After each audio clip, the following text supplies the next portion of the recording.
The morning of April 9, 1942, broke over the Philippine jungles with a silence that felt like suffocation.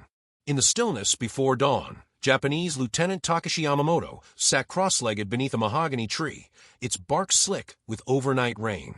Before him, spread across a captured American haversack, lay the scattered remnants of a defeated enemy.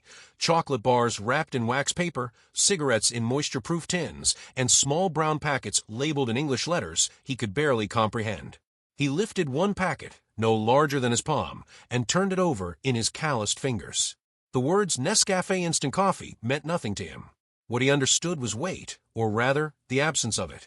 His own rations, rice balls wrapped in bamboo leaves, had grown moldy 3 days prior. The irony was not lost on him. Japan had just achieved what many considered impossible, the surrender of 76,000 American and Filipino forces on Bataan, the largest capitulation in United States military history.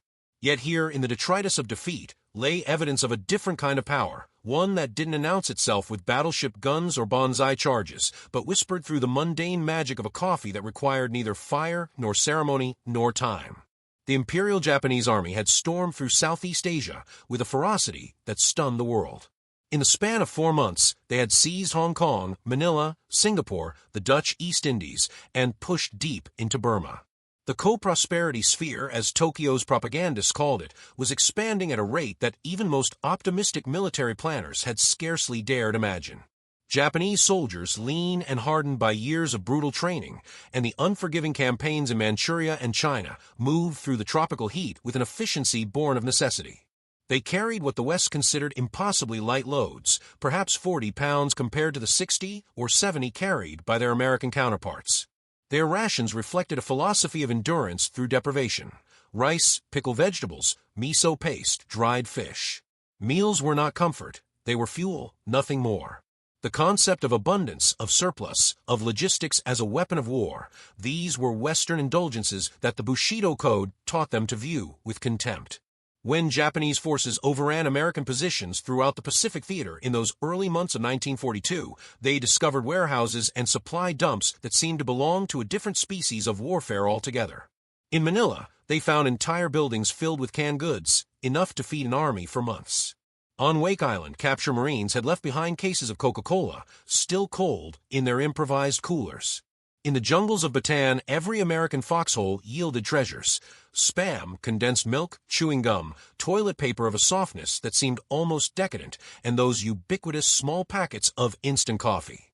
Japanese soldiers, many of whom had not seen their families in years, who wrote letters home on scraps of paper because supply lines could barely manage ammunition, let alone stationary, encountered this material abundance with a mixture of bewilderment and derision.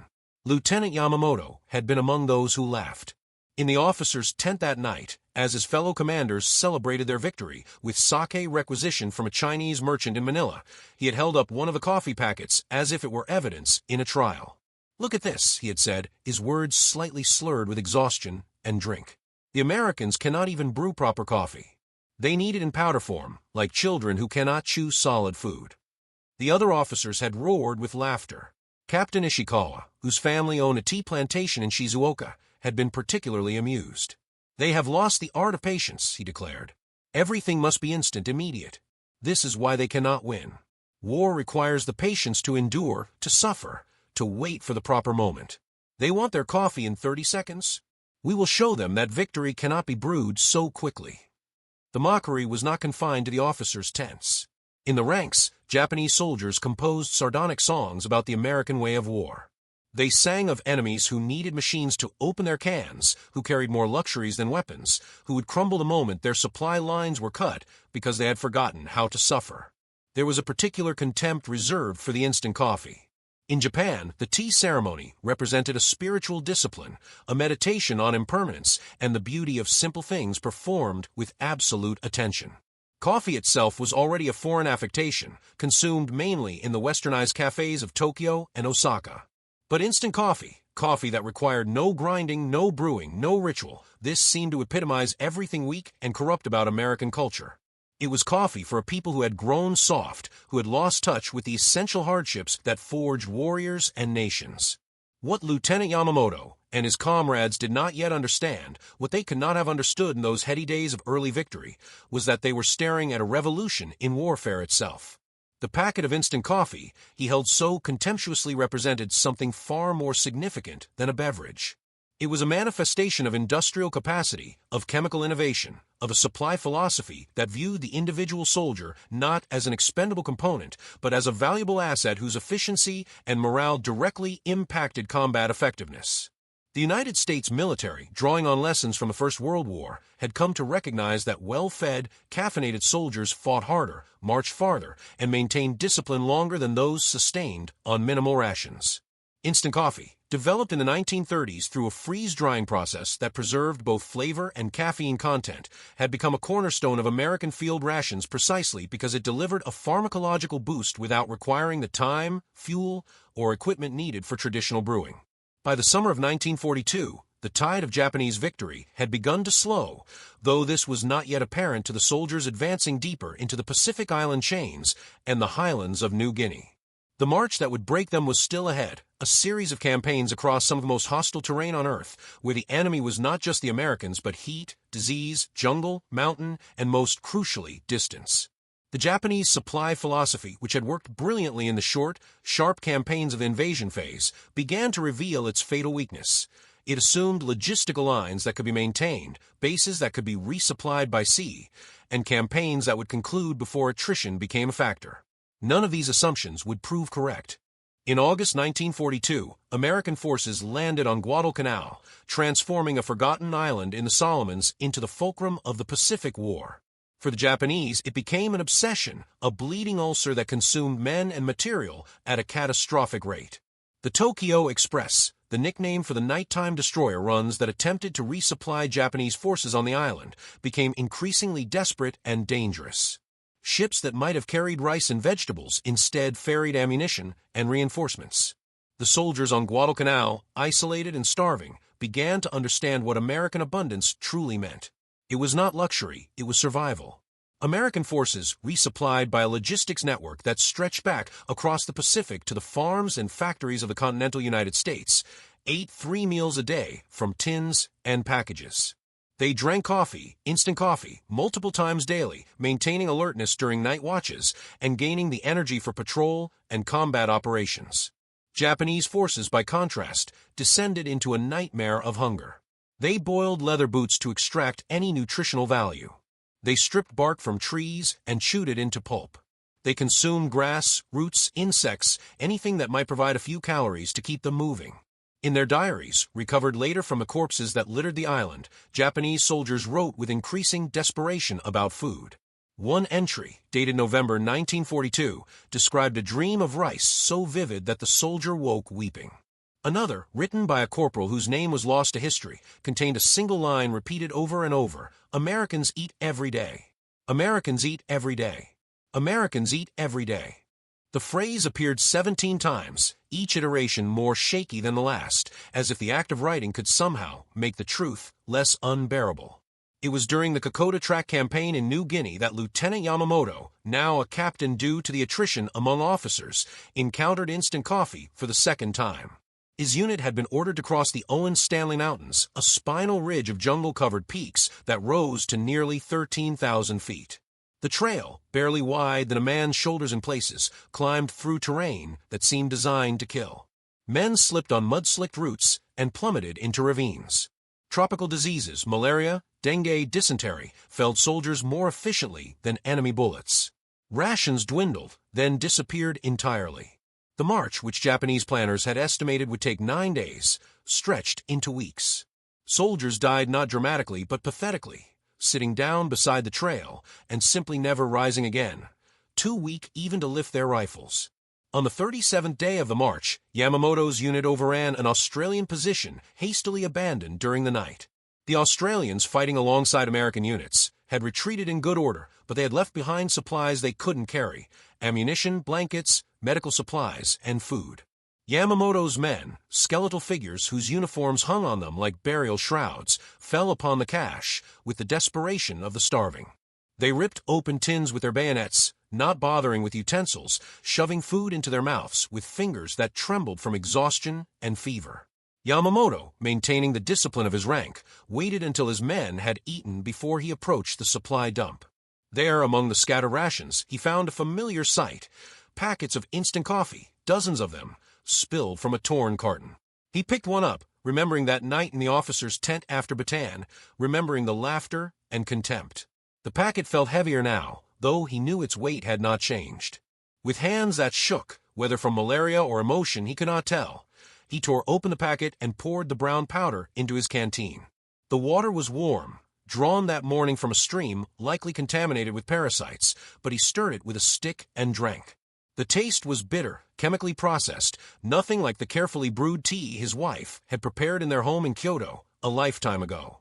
But the caffeine hit his bloodstream like salvation.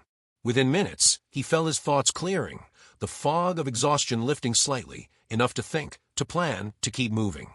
Around him is surviving men. Fewer than half of those who had started the march were making the same discovery. They mixed the instant coffee with their inadequate rice rations, creating a paste that provided both calories and stimulation. They drank it before dawn marches, using the caffeine to push their failing bodies a few more kilometers. They rationed the packets with a care they had never shown for their own supplies, because they had learned through suffering what the Americans had understood from the beginning. In modern warfare, endurance often mattered more than courage, and endurance could be chemically enhanced. The coffee that they had mocked became their most valued possession, worth more than ammunition, more than medical supplies, because it was the difference between marching and collapsing, between fighting and dying in place. The symbolic transformation of the instant coffee from object of contempt to object of desperate need mirrored a larger transformation occurring in the Japanese military consciousness. The ideology that had sustained them through the early victories, the belief that spiritual strength could overcome material weakness, that Bushido and fighting spirit were sufficient to defeat the mechanized West, was collapsing under the weight of empirical reality. In the jungles of Guadalcanal and New Guinea, in the islands across the Pacific where Japanese garrisons found themselves cut off and starving while American forces ate from an apparently inexhaustible cornucopia, the truth became inescapable. Modern industrial warfare rewarded production capacity and logistical sophistication far more than individual warrior virtue. American forces, for their part, often remained unaware of the psychological impact of their material abundance. To them, instant coffee was simply coffee, a normal part of field rations, nothing special. They complained about its taste, compared it unfavorably to brewed coffee from home, joked about its resemblance to mud or worse. When Marines landed on Pacific islands, they carried their rations as a matter of course, not thinking about the fact that each man bore more food than many Japanese soldiers saw in a week. The C ration, the K ration, the 10-in-1 ration, these alphabetical packages represented a logistics triumph that few soldiers appreciated because it worked so consistently. Food simply appeared, delivered by ships and planes and trucks in a supply chain that stretched across oceans but never seemed to break. The difference in supply philosophy manifested most starkly during the island-hopping campaigns of 1943 and 1944. When American forces bypassed Japanese strongholds, cutting them off rather than assaulting them directly, they created dozens of isolated garrisons that slowly starved. On islands like Truk and Rabaul, Japanese soldiers planted gardens and fished to supplement their vanishing rations. They radioed increasingly desperate requests for supplies, requests that Tokyo could not fulfill because the ships and planes needed for resupply were being sunk by American submarines and fighters. Captain Yamamoto survived the Kokoda campaign, though the word survived scarcely captured the reality of his condition when he was finally evacuated from New Guinea in early 1943. He weighed 93 pounds, down from his pre-war weight of 145. Malaria had permanently damaged his liver. Dysentery had left him unable to digest many foods. But he was alive, unlike two-thirds of his unit. He was sent back to Japan for medical treatment and eventual reassignment. During his convalescence in a military hospital in Hiroshima, a city that still stood intact, unbombed, unimaginable in its normalcy, he wrote a report for his superiors. In it, he described the conditions in New Guinea with a clinical precision that barely masked his trauma. He detailed casualty rates, disease vectors, terrain challenges. And in a section that his superiors would largely ignore, he wrote about logistics. The American way of war, he wrote in careful characters, is not better because American soldiers are better. It is better because American factories are better. They have made warfare into an industrial process. Each soldier is a cog in a machine, and the machine is fed by an endless stream of production. We cannot defeat this machine by fighting harder or dying more gloriously. We can only defeat it by breaking the supply lines or by building a better machine. He paused, then added a line that he knew might be considered defeatist, even treasonous, but which he felt compelled to record. We have not built a better machine. We have built a sword beautiful and sharp, but a sword nonetheless. They have built a factory that produces swords and bullets and ships and coffee that needs no brewing. How does honor defeat a factory? The report was filed and forgotten, lost in the bureaucratic chaos of a military command structure that increasingly divorced itself from reality. But Yamamoto kept a copy, and in the margins, next to his description of the instant coffee, he drew a small symbol, the character for mu, meaning nothingness or void. It was a reference to a Zen koan he had studied before the war about the nature of emptiness and fullness. The packet of instant coffee, he had come to believe, was a koan about war itself. It appeared empty, trivial, almost comically mundane, powder in a paper packet. But it contained within it an entire philosophy of industrial civilization, a worldview that understood abundance as achievable through system and science rather than through conquest and extraction. By 1944, the Pacific War had become a procession of American victories, each one more overwhelming than the last. The Japanese Navy, once the pride of the empire, was being systematically destroyed. Islands that Japan had held for decades were falling in campaigns measured in days or weeks rather than months. And everywhere American forces went, they brought their supplies with them, an endless tide of canned goods and packaged rations and, yes, instant coffee. Japanese defenders, entrenched in caves and bunkers, often fought to the last man not because they believed in victory, but because surrender was ideologically impossible, and because the alternative, slow starvation in isolation, was even worse than death in battle. There exists a photograph taken by an American Marine photographer on Iwo Jima in March 1945 that captures something essential about the material disparity of the Pacific War. In the foreground, a Marine sits on a shattered Japanese bunker, a cigarette in one hand and a canteen cup of coffee in the other. His uniform is dirty but intact. His face shows exhaustion but not starvation.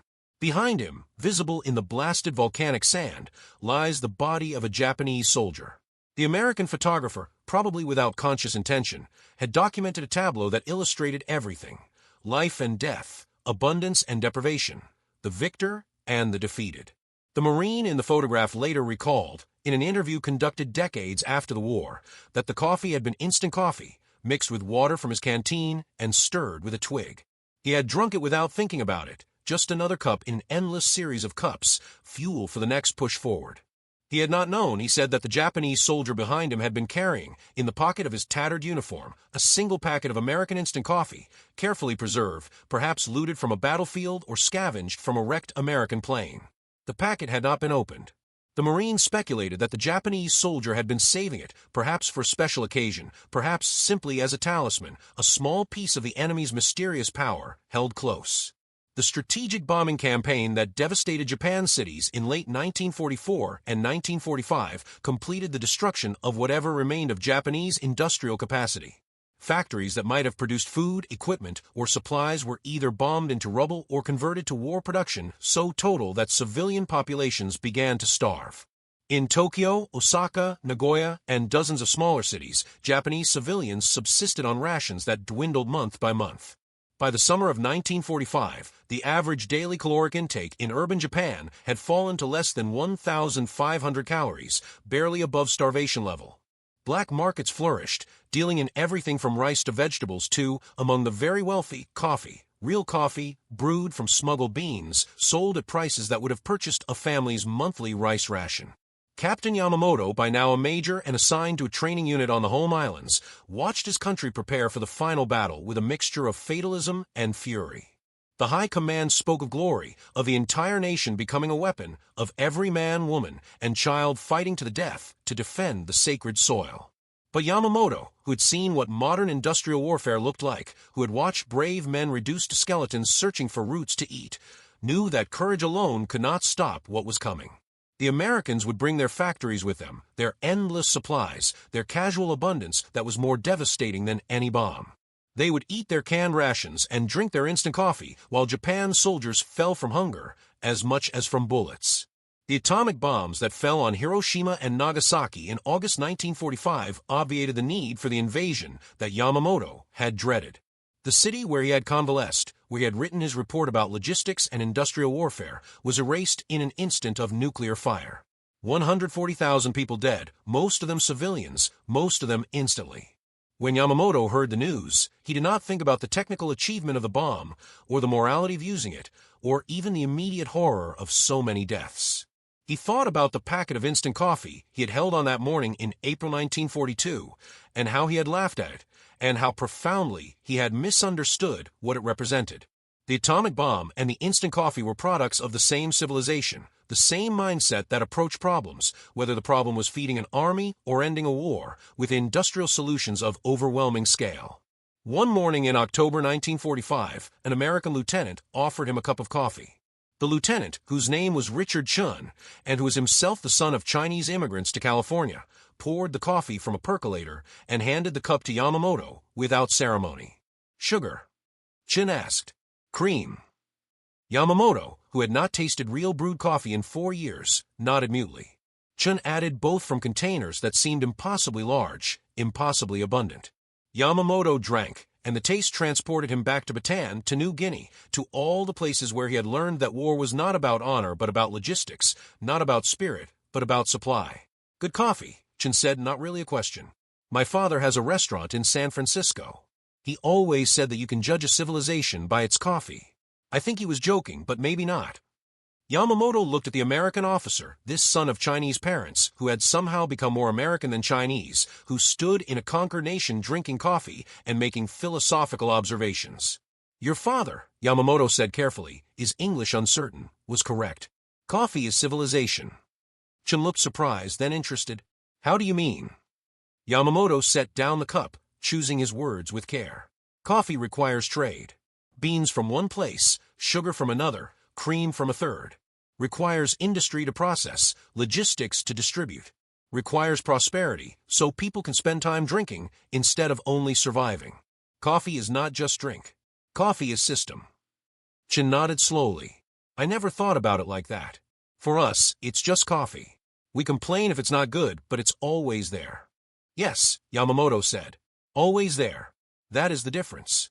In your army, coffee always there. In our army, rice not always there. You won war before war started because you made coffee always there." It was perhaps the most honest thing Yamamoto had said since the surrender, a distillation of everything he had learned in 4 years of war and defeat. Chun didn't respond immediately, processing the weight of what the Japanese officer had said. Finally, he reached into a supply cabinet and pulled out a small packet, familiar and loathed and respected. "Here," Chun said, handing it to Yamamoto. "Instant coffee. Take it, for the road, or whatever comes next." Yamamoto took the packet and slipped it into his pocket. He did not open it then, and he would not open it later. He kept it for the rest of his life, through the decades of reconstruction and economic miracle that transformed Japan from defeated empire to industrial powerhouse. He kept it when he became a professor of history at Kyoto University, when he wrote books about the Pacific War that were praised for their unflinching honesty. He kept it when he was interviewed by American historians, by filmmakers, by journalists who wanted to understand how Japan had lost. And when they asked him, as they always did, what the turning point had been, what moment he knew the war was lost, he would sometimes take out the packet, yellowed and fragile with age, and tell them about the morning in 1942 when he had laughed at instant coffee and not understood that he was laughing at the future. In the end, the story of instant coffee in the Pacific War is not really about coffee at all. It is about the collision of two philosophies of warfare, two visions of what it meant to be a soldier and what it meant to be a nation at war. Japan had prepared for a war of spirit, of individual sacrifice and collective honor, where victory would come through superior will and the readiness to die for the emperor. America had prepared for a war of production, of systematic logistics and industrial mobilization, where victory would come through superior systems and the ability to keep soldiers fed, equipped, and caffeinated. Both sides fought with tremendous courage. Both sides suffered horrific casualties. But only one side had built a civilization that could turn coffee into powder, package it in millions of individual servings, distribute it across the largest ocean on Earth, and ensure that even the lowest-ranking private could drink it whenever he wanted. The packet of instant coffee, mundane and unglamorous, represented something that military theorists are still grappling with today, that modern warfare is fundamentally industrial, and that industrial capacity manifests not just in tanks and planes and ships, but in 10,000 seemingly trivial details of supply and logistics. The army that can feed its soldiers reliably will outlast the army sustained by honor alone. The nation that can produce abundance can afford to wage war in ways that nations of scarcity cannot. Major Takeshi Yamamoto died in 1987 at the age of 73 in Kyoto. His children, inheritors of the prosperous, peaceful Japan that had risen from the ashes of the war, found among his possessions a small, yellowed packet of instant coffee, preserved behind glass in a simple frame. None of them knew why he had kept it, what it meant to him. They would have discarded it probably, just another piece of historical ephemera from a war that seemed increasingly distant. But his will had specified that it be donated to the War Museum in Tokyo, along with his papers and journals.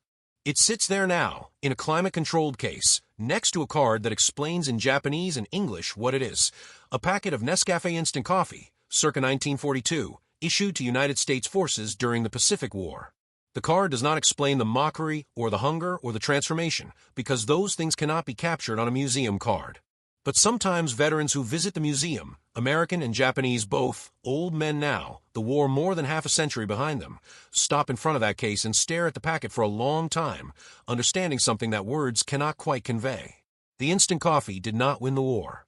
Men won the war, and ships and planes and bombs, both conventional and atomic. But the instant coffee represented the civilization that won the war, the industrial democracy that could turn science into abundance and abundance into victory. It represented a new kind of power, one that did not announce itself with trumpets or proclaim its superiority through ideology, but simply worked, reliably and unglamorously, day after day, cup after bitter cup, until the job was done and the enemy had been taught the hard lesson that in the modern world, the nation that can brew coffee without fire or time or ceremony is the nation that will prevail when all the ceremonies of honor have been exhausted and only logistics remains. And so the packet endures behind glass in a museum, a small brown envelope that once provoked laughter and later commanded desperate respect. It is a monument to the mundane, a memorial to the unheroic truth that wars are won not just by the brave, but by the fed, not just by warriors, but by supply clerks and factory workers and the chemical engineers who figured out how to freeze dry coffee so that soldiers on the other side of the world could drink it in 30 seconds and march another mile. It is in its way more honest than the grand memorials and stirring statues because it does not promise glory or meaning or redemption. It promises only what it delivered, a bitter brew, quickly made, that kept men moving when movement was all that mattered. That was enough. In the end, that was more than enough.